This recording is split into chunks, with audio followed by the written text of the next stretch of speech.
right, welcome back to ABA exam review and the continuation of our BCBA practice exam series, where we're going through another set of questions together and breaking them down. If you're new to the channel, welcome. If you're returning, welcome back. Please like and subscribe. Check out behavioranalyststudy.com for all of our study materials, including our combo pack. When you pass your exam, please let us know so we can include you in the Sunday shout out. Work hard, study hard. Let's get going. A baker must first let their cupcakes cool before applying icing.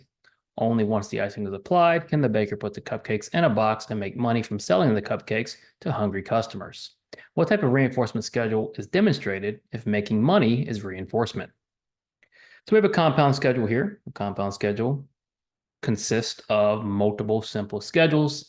And in this case, our reinforcement is making money. So how do we achieve money? Well, first, the baker must let the cupcakes cool. They then put the icing on, and then they put the cupcakes in the box. And these steps must happen in a certain order, back to back to back to back. We can't put the cupcakes in the box and then apply the icing and then let the cupcakes cool. Each step must happen in a certain order. So if we have a reinforcement schedule, a compound schedule, where steps are happening in a certain order, what do we call that?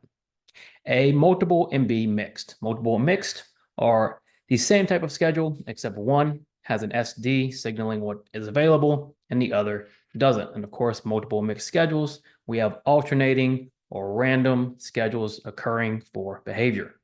Our concurrent schedule is choice, right? We have two schedules for two behaviors, and the learner can go to either schedule for either behavior.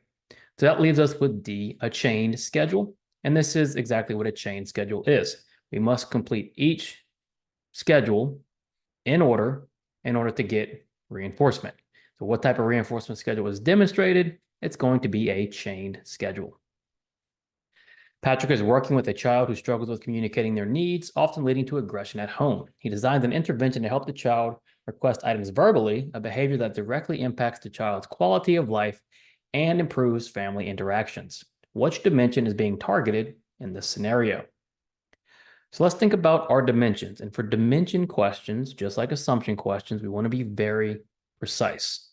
You have to really understand what the information is that you're given. We know Patrick has a child who struggles communicating.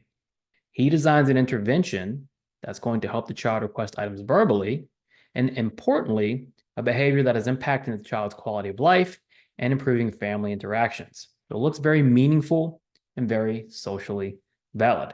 So if we're looking for meaningful, socially valid behaviors, what dimension are we targeting?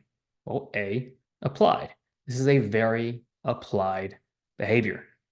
This child, not only do they need to learn to communicate, but they also need to get to a point where they are not engaging in aggression. This is a very meaningful change in the child's life. B, generality, has to do with generalization. We're not discussing generalization here. Patrick is not concerned with generalization just yet. Technological says we are writing as analysts our plans to where other people can replicate those plans. We're not talking replication here. We're not talking duplication. And then effective. Effective means our interventions have made those meaningful changes. Patrick is still in the phase of choosing interventions and designing interventions. He's trying to be applied in his choices. Only once we implement the intervention will we know if he was effective or not. And so that's what you have to do with these dimension questions. Be very specific about what information you are given. Dimension here is going to be applied. A supervising behavior analyst makes it a point to attend at least 30% of all her clients' sessions. At each session, she will collect inter-observer agreement data alongside her technician. If the agreement data match, what aspect of the data is most improved? When we think about aspects of data or characteristics, we're thinking accuracy, validity, reliability, and believability. With accuracy, we're measuring what truly happened, the actual value that occurred. Validity says we're measuring what we intend to measure, so the actual target behavior. Reliability says we can measure it the same way over and over again. Believability means what we are seeing is true. Now, believability is most influenced by what? Well, inter-observer agreement. And then why would inter-observer agreement influence believability the most? Because in this case, we have two people taking the same data and getting the same data. They are agreeing. So let's just assume that their data is inaccurate or it's not valid. It is believable because they're both getting the same number. And that's why inter-observer agreement influences our believability. We've got multiple sources saying the same thing. Doesn't make it accurate, right? Doesn't make it valid, but it does make it believable. So the aspect of data influenced by IOA is going to be believability. A teenager is off of school for the day because it is teacher improvement day. The teenager's mom has to go to work, but she says that she is going to make sure the teenager did everything he was supposed to do when she gets home. How will she likely measure that? So we have to come up with a way for this mom to measure this teenager's behavior. The teenager's mom says, I gave you a list, or I have to make sure you do everything you're supposed to do, but she's not home. She's going to work. So how can the mom be in one place and still measure this teenager's behavior? A, frequency recording. If the mom isn't directly observing the teenager's behavior, there's no way for her to take frequency. We don't mention video cameras, nothing like that. And so frequency recording seems very unlikely given the fact the mom is not home. B, play check. The planned activity check is momentary time sampling for groups. We have a single teenager here. We don't have direct observation. It's not play check. What about product recording? Yes, right? Mom isn't home. She's going to get home and see, did the teenager do everything he was supposed to do? The only way she can check for that is through product recording. And then time sampling, again, just like play check, time sampling, we still need to observe the behavior occurring, even if it's only for a split second. Given mom is not going to be home, she's not going to be able to do that. It can't be time sampling. So how is she going to measure this outcome? Product recording. Marianne just moved from Nevada to Louisiana. Marianne is up to date on her board certification, continuing education, and Nevada license. She finds a job right away in Louisiana and is ready to start practicing. Is there anything she should do first? This is a direct line to our task list and ethical code, which says we need to abide by all legal and regulatory requirements. So we know Marianne has moved from Nevada to Louisiana. She's up to date on her board certification, which is great, continuing education, which is great, and Nevada license.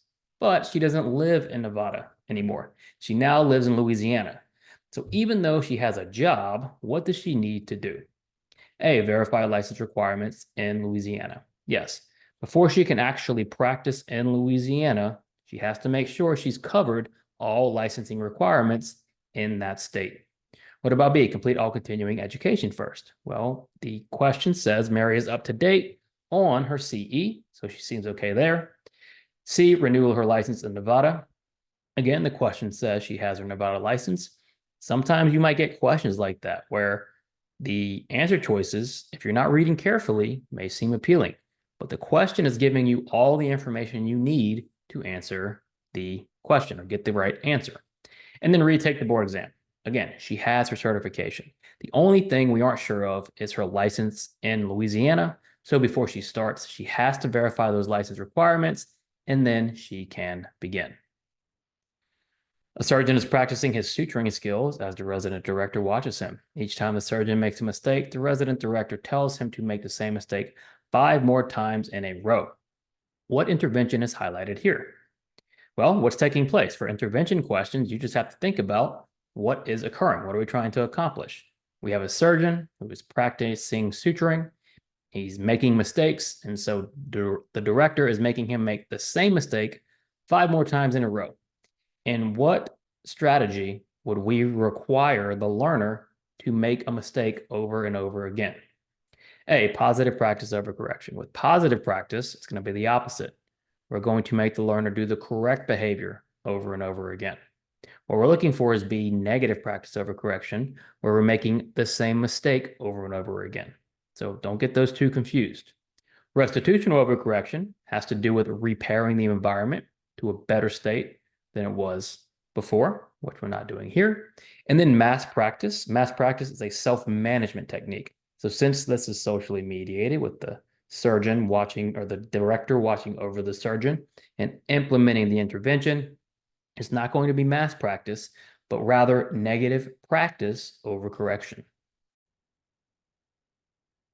Analyze the following graph. Which condition features the first instance of prediction? So let's think about our baseline logic. Prediction, verification, replication. Our prediction is what's going to occur if nothing changes. We are going to verify that prediction, and then replication occurs when we reintroduce treatment. So let's look at this. We have to find the first instance of prediction. Well, if you look in baseline, we have no baseline logic, right? We have no prediction, verification, or replication. So if we move to treatment 1, what does this represent? Well, this is predicting what would happen if we never introduce treatment to our baseline. So the first instance of prediction is treatment 1. Now let's just, for fun, look at baseline 2. What does this gray box represent? That is our verification of our prediction. Once treatment was withdrawn, our baseline followed our prediction. Up here is another prediction of what would happen if treatment continued without the withdrawal. The first instance of prediction occurred in treatment 1. Don't get thrown off by the visual analysis graphs on the exam. It's not something you want to stress over too much. You likely won't have that many of them, and it's simply visual analysis and applying what you know about experimental design. Lately, Anna has started to satiate on her available reinforcers. In response, her behavior analyst decides that she's going to spend 30 minutes next supervision session observing Anna at Anna's home without giving Anna any clear instruction or direction. The analyst is going to document what Anna engages with and for how long. What type of preference assessment does this most resemble? So we have a clear preference assessment question. And so preference assessment questions, you want to ask yourself, how many items are we looking at once? How many stimuli are we assessing? If we have 1, it's likely single choice. If it's 2, it's likely forced choice. 3 or more, it's likely free operant or multiple stimulus. So in here, we clearly have many stimuli we're looking at once because Anna has satiated. And so now her analyst is just going to spend 30 minutes observing Anna. No instruction, no direction. So Anna is free to go do whatever she wants. So if we've got multiple stimuli, but we've got no clear instruction, is that going to be free operant or multiple stimulus? Well, that's going to be free operant because a multiple stimulus is a planned systematic array of items. So with the free operant, that's child-led, right? That's the learner-led. In this case, Anna is leading the preference assessment while the supervisor observes. We know it's not single choice because it's not 1 at a time. It's not forced choice because it's not 2 at a time. It's also not systematic. It's much more loose, much more free operant. A parent is speaking with their analyst and tells them that their daughter will act out at bedtime. The analyst recommends the parents think about what acting out looks like and then create a definition of the behavior that the analyst can use in their assessment. What dimension is demonstrated by the analyst? All right, this is arguably the easiest dimension, other than maybe generality. When we're thinking about a dimension, and in this case, we have a daughter who's acting out, and the parents have to define what that means.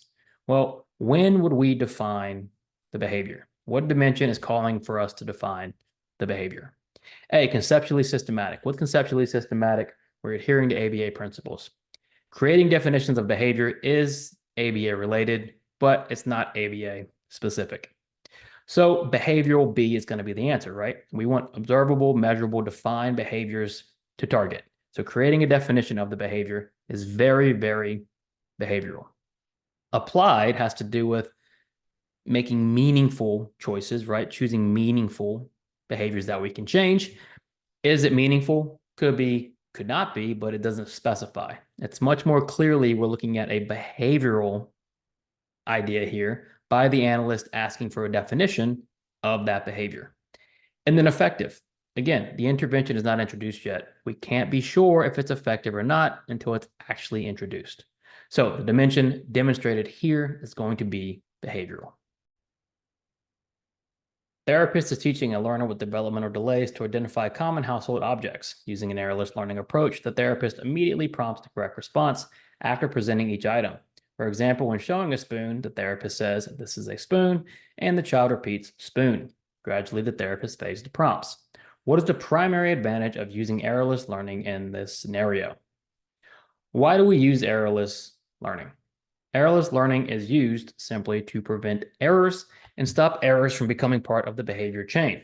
It can also lead to reduce things like escape, because when you're not making errors, you're not getting as frustrated as the learner.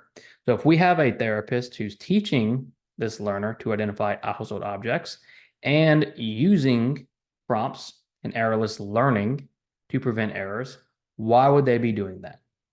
A, it can minimize frustration by reducing the chance of an error occurring. Absolutely, right? We're not letting errors happen. Therefore, errors can't cause frustration. B, it teaches the learner problem-solving skills. Not necessarily, because we're not letting the learner fail. So we're not letting the learner solve their own problem. We're solving the problem for them. B, it allows the learner to learn through trial and error. Again, we're not letting errors happen. We are preventing them from occurring. D, it reduces the tendency for prompt dependency to develop. It's actually the opposite. If we are delivering very intrusive prompts, the tendency for prompt dependency to occur is much, much higher. The primary advantage here of using errorless learning is minimize frustration by reducing the chance of an error occurring.